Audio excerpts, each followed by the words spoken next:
Hello mga ka-solar, another quotation and site visit by Suntree Solar. Sa video na ito, samahan nyo kaming silipin ang isang villa na gustong magpa-quote ng solar dito sa Batangas. Let's go! Casa Granada nga pala ang name ng villa na ito na matatagpuan sa Santo Tomas, Batangas. 1.5 hour drive lang from Metro Manila. Check ko sa Google Maps. From SM Santo Tomas, nakatapat lang si SNR.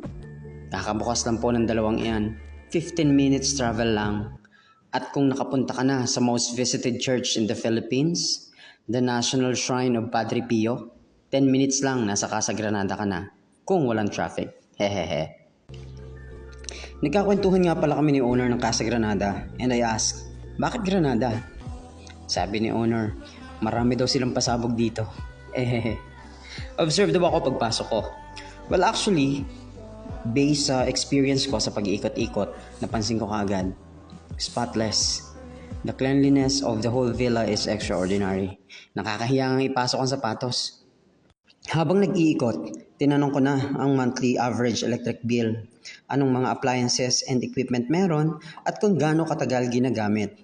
After niyan, isinama ako ni boss sa likod na area kung saan possible pwedeng ilagay ang system. Ito na yung area na sinasabi ko. Itong service area na to, ng villa, nandun na din yung main distribution panel. Kuha lang tayo ng measurement dito para sa SketchUp layout.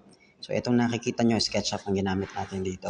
So ang propose natin kay boss na system ay 10 kilowatt power system.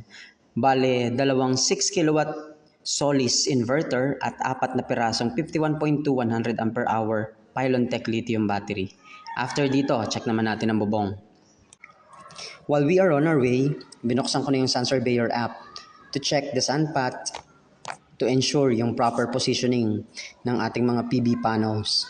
At para na rin sa magiging orientation, kung ilang array and with consideration din sa shading. Napadaan kami sa pool. Ganda ng tiles, kitang-kita. The water is so clear. Apakalinis. Ang sarap tumalon eh. Alright, so sa bubong naman tayo. After considering ng sun path, yung load, yung shading, size ng bubong, etc. Ito naman yung proposal natin kay boss. Bali, 20 pieces na 590 watts PV panels.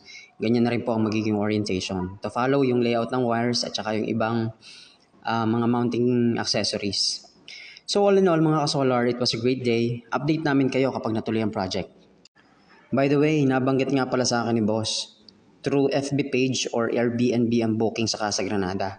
Message lang kayo sa page nila. Lagay ko link sa comment section. Yan muna for now. Follow for more.